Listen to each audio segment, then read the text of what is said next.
Okay, right. Finally ఎలాంటి steps వేయబోతున్నారు? అంటే ఎటువైపు నుంచి న్యాయం జరుగుతుంది, ఎలా ముందుకెళ్ళాలి? రాజ్ తరుణ్ కావాలి అనుకుంటే అటు నుంచి అంతే పుషప్ నాకు వద్దు అనే మాట కూడా వినిపిస్తుంది కదా. అంటే అదే అండి, ఇప్పుడు పవన్ కళ్యాణ్ గారు కూడా మ్యారేజెస్ అన్నవి 2-3 అట్లా అయి ఉంటాయి. బట్ ఐఎమ్ షూర్ ఆయన వాళ్ళ వైఫ్స్కి అంతే ఇంపార్టెన్స్ ఇచ్చి, అంతే వాల్యూ ఇచ్చి చూసుకొని ఉంటారేమో, బాధ్యతలు అయితే వదులుకొని ఉండరేమో. బట్ ఇక్కడ రాజుడు నాకు అలా చేయలేదు కదా, నన్ను అబాండన్ చేసి, పిల్లల్ని అబాండన్ చేసి, మాకు తిండి కూడా, ఫుడ్ కూడా ఇవ్వకుండా అతను చేసిన పరిస్థితి అయితే ఉంది. సో ఇప్పుడు హెల్ప్ తీసుకోవాల్సిన అవసరం ఉంది. సో మీకు ఫుడ్ అంటే అలవెన్సెస్ కూడా లేదు, ఏమీ లేదు, మొత్తం ఒక్కసారిగా కట్ చేసేసాడు. అండ్ నెట్ఫ్లిక్స్, అమెజాన్ ఇవి ఏమైతే ఉంటాయో అకౌంట్స్లో నుంచి తీసేశాడు. ఎయిర్టెల్ ఫ్యామిలీ అంటే మొత్తం అనమాట, ఎవ్రీథింగ్ కట్ చేశాడు. ఉండాల్సిన మనిషి, ప్రొటెక్ట్ చేయాల్సిన మనిషి ఇలా చేశాడు. Right, yeah right. Thank you so much Lavanya, wish you all the best. ఇలాంటి సిచ్యువేషన్ లో కొంత ధైర్యంగా ఉండాలి మీరు. ఎందుకు అనంటే చాలా మంది చూస్తూ ఉన్న వాళ్ళకి ఈ ట్రయాంగిల్ స్టోరీలో ఎవరిది తప్పు ఎవరిది రైట్ అనేది అర్థం కావడానికి కొంచెం టైం పడుతుంది, of course. But Raj Tarun చేసిన ఇన్సిడెంట్స్ అనేది మీలాంటి వాళ్ళు బయటకు వచ్చి చెప్తేనే కనిపిస్తాయి. కాబట్టి మాల్వి మల్హోత్రాని మీరు కాల్ చేసి రిటర్న్ చేశారా, ఆవిడ మిమ్మల్ని కాల్ చేసి రిటర్న్ చేసిందా? ఈ అటు నుంచి ఇటు నుంచి అటు ఈక్వలెంట్ వైబ్రేషన్ ఏమీ లేకుండా ఆమె రిటర్న్ ఎందుకు చేస్తాను? ఫస్ట్ నేను మాట్లాడడం జరిగింది, వద్దు అని చెప్పడం జరిగింది. ఆమె ఏమీ లేదని అనేది నాకు స్లోగా కాల్ రికార్డ్స్ ఇవన్నీ దొరికేది. అసలు నేను మాట్లాడనే లేదు, ఎగ్జాంపుల్ నేను మాట్లాడనే లేదు అని అంటది. అతని ఫోన్లో ఇప్పుడు ఫోన్ మాట్లాడుతున్నాడు, వెంటనే తర్వాత నెంబర్ డిలీట్ చేయడము, అలా డౌట్ అలా వస్తుంటుంది స్లోగా. We can catch them, you know it. అట్లా దొరికేసేవాడు. అబద్ధాలు చెప్పుకుంటూ వాళ్ళ ఊబిలో వాళ్ళే పడ్డారు. కొట్లాడేది నాతో, ఏమీ లేదు అని కొట్లాడేది, ఉంది అని నేను చూపించేదాన్ని. ఇంకా అలా స్టార్ట్ అయింది, మాకు థ్రెట్ లాగా అయింది ఇంకా. And she told me that ఇంకా నేను వదలను అబ్బాయిని అని.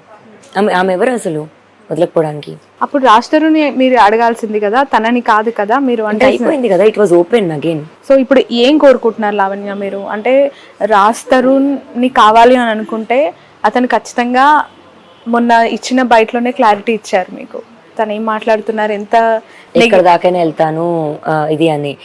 ఇప్పుడు ఓకే సరే మస్తానని అఫేర్ అని చూపిస్తున్నాడు, ఒక అబ్బాయితో అఫేర్ పెట్టుకుంటే అంటే ఇప్పుడు ఈక్వల్ దాంట్లోని అమ్మాయి అబ్బాయికి ఈక్వల్ రైట్స్ అని అంటారు. ఏదో ఇప్పుడు అబ్బాయి తప్పు చేస్తే అమ్మాయి చేయొద్దని కాదు. సరే నా తప్పని చూపిస్తున్నాడు, అదే తప్పు మరి అతను చాలాసార్లు చేశాడు కదా, లేదా ఇప్పుడు యాక్సిడెంట్ అనో లేకపోతే ఇంకేదో అంటే రీజన్ చూపిస్తావు వదిలేయడానికి నువ్వు అన్నది ఒకటే. ఏదున్నా సరే ఉన్నాను నేను, ఇన్ని సంవత్సరాలు ఉన్నాను, 1 సంవత్సరం 2 సంవత్సరాలు కాదు. అండ్ డబ్బులు ఇవ్వలేదని చేస్తుంది, డబ్బుల కోసం చేస్తుంది అని అంటే నేను అసలు ఏది కొనుక్కోలేదు నాకంటూ. నేను ఇప్పుడు ఎలా ఉన్నానో అంతే. పోనీ అది కాకుండా లావణ్య ఇంకోటి వెనక ఉంది, ఇప్పుడు మీకు అపియరెన్స్గా కనిపించేది అమ్మాయి కాదు ఇంకోటి ఉంది అని మీరు నేను తెలిసిన వాళ్ళు ఎవరిని అడిగినా నేను రెడీ దానికి. So but I can't job చేయకుండా పక్కా హోమ్ మేకర్ గానే ఉండిపోయాను అంటున్నారు. అసలు జాబ్ ఎందుకు మానేయాల్సి వచ్చి? ఏం జాబ్ చేసేవాళ్ళు మీరు? అంటే జాబ్ మానేయాలని కాదు, నేను ఎయిర్ హోస్టెస్ ట్రైనింగ్ చేశాను అండ్ సింగపూర్ వెళ్ళి MBA చదువుకొని వచ్చాను. సో ఇప్పుడు నేను ఏమైనా చేయాలంటే నేను హాస్పిటాలిటీ ఇది ఉండాలి. అండ్ నాకు కూడా యాక్టింగ్ ఇది ఇష్టం.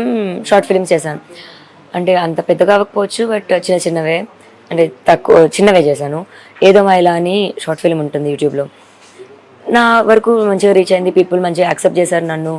అలాగే కంటిన్యూ చేసుకుంటే బాగుండేదేమో. నేను ఇతను ఎక్కువ నమ్మేశాను. And he asked me to not to do it. అంటే నాకు జెలస్ ఫీలింగ్ వస్తుంది అనేవాడు, లేకపోతే ఇంకేదో నాకు నచ్చదు అనేవాడు. నేను సరే ఎందుకు గొడవ పడ్డాము ఫైన్ అని చెప్పి వదిలేశాను నిజంగా. బట్ అతను ఆ రోజు చెప్పుంటే 10 సంవత్సరాల తర్వాత నేను వదిలేస్తాను అని చెప్పుంటే డెఫినెట్గా కంటిన్యూ చేసుకునేదాన్ని. నాకంటూ ఒక వే ఉండేది. ఇప్పుడు ఏది కాకుండా అయ్యాను, but I will get him back.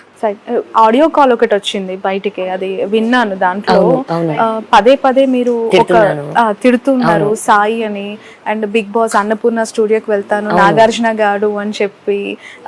ఏంటది ఆ కన్వర్సేషన్ ఏంటి? నాకు తెలిసి అది ఎందుకు జరిగి ఉంటుంది అంటే, అతను నువ్వు ఎక్కడికన్నా వెళ్ళు నేను చూసుకుంటాను ఇది అని కొంచెం ఇట్లా కేర్లెస్గా తీస్తున్నాడు అనమాట. అప్పుడు నాకు ఇంకా అది చాలా కోపం మీద వస్తుంది. అండ్ నాకు అప్పుడు అవసరం, ఒక మనిషి అన్నది అవసరం. ఆ మనిషి అవసరంకి కూడా అతను పట్టించుకోకుండా ఉన్నాడు. అండ్ నాకు దెబ్బలు తగలే, ఇంకా కొట్టాడు ఇవన్నీ నేను ఇంకా ఇది చెప్పలేను. నా బ్లడ్ అడ్వకేట్ మాకు చూపించారు. నాకంతా బ్లడ్ ఇది అవుతుంది. ఎందుకు కొట్టారు అసలు రాస్తారు నా సైన్? గొడవ ఇంకంతా సో పర్టికులర్ గా ఈ రీజన్ అని ఇది కాదు, ఇష్యూస్ అవుతుండే మాకు. ఇంకా అంటే కొట్టే అంత స్థాయిలోనా? అయ్యాయి, బట్ ఏం జరిగినా ఇన్ని రోజులు చెప్పలేదు. ఇంకా తప్పకే ఈ సంవత్సరం బయటికి రావాల్సిన. అంటే ఈ సెప్టెంబర్ తర్వాత మ్యాన్ హ్యాండ్లింగ్ జరిగిందా మీ పైన? బిఫోరే జరిగిందా ఇష్యూ? బిఫోర్ లేదు, తర్వాతే జరిగింది. అంటే ఈ ఇష్యూతోనే అతను ఎప్పుడు నా మీద చేయలేదు ఎప్పుడు. ఓకే. ఇంకా నేనే కొట్టేదాన్ని. కానీ నాకంటే 6 months చిన్న కదా, నాకు కొంచెం హక్కుగా నేను ఎక్కువ తీసుకునేదాన్ని, కానీ వాడెప్పుడు కొట్టలేదు. బట్ మీ అడ్వకేట్ మీ పైన దాడి చేశారు అని చెప్పి కొన్ని ఫొటోస్ చూపించారు. జరిగింది అది. ఇష్యూస్ వల్ల మేము ఎక్కువ అయిపోయేవి. అంటే నేను I couldn't take that fact that you know he gonna leave me, నువ్వు పో అని అది తీసుకోలేకపోయేదాన్ని. ఇప్పుడు గొడవలో దీన్ని ఎగ్జాంపుల్ అలా మాట్లాడితే వాట్ డూ యూ మీన్ అన్నదానికి వెళ్ళిపో నువ్వు అన్న ఇది ఐ కుడెంట్ టేక్ దట్. అప్పుడు చాలా ఎక్కువ గొడవ పడే వాళ్ళం. ఓకే.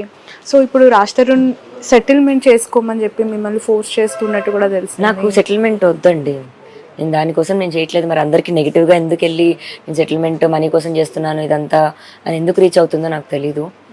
నాకు ఏం ఆఫర్ చేశారు అంటే ఇప్పుడు నేను డిపెండెంట్ అయ్యాను. ఇప్పుడు హౌస్ వైఫ్స్ అంటేనే ఇంకా డిపెండెంట్. అదే as I was not working, నాకు ఇంకా మనీ పే ఎక్కడి నుంచి వస్తుంది? He has to pay.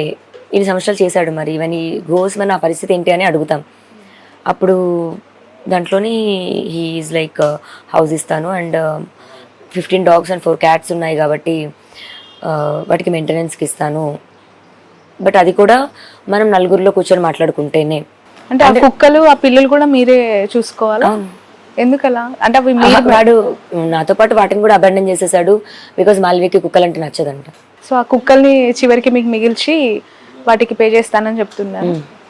Okay. ఎంతకాలం నుంచి కుక్కలు? దేవన్ నుంచి ఉండాలా?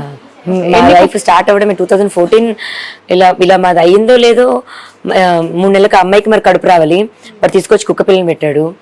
అప్పటి నుంచి స్టార్ట్ అయిన కుక్క పిల్లలు. యా. ఎన్ని కుక్కలు ఉన్నాయి మొత్తం? 15 dogs and 4 cats. వాటన్నిటికీ మీరే మెయింటెనెన్స్ ఎవ్రీడే?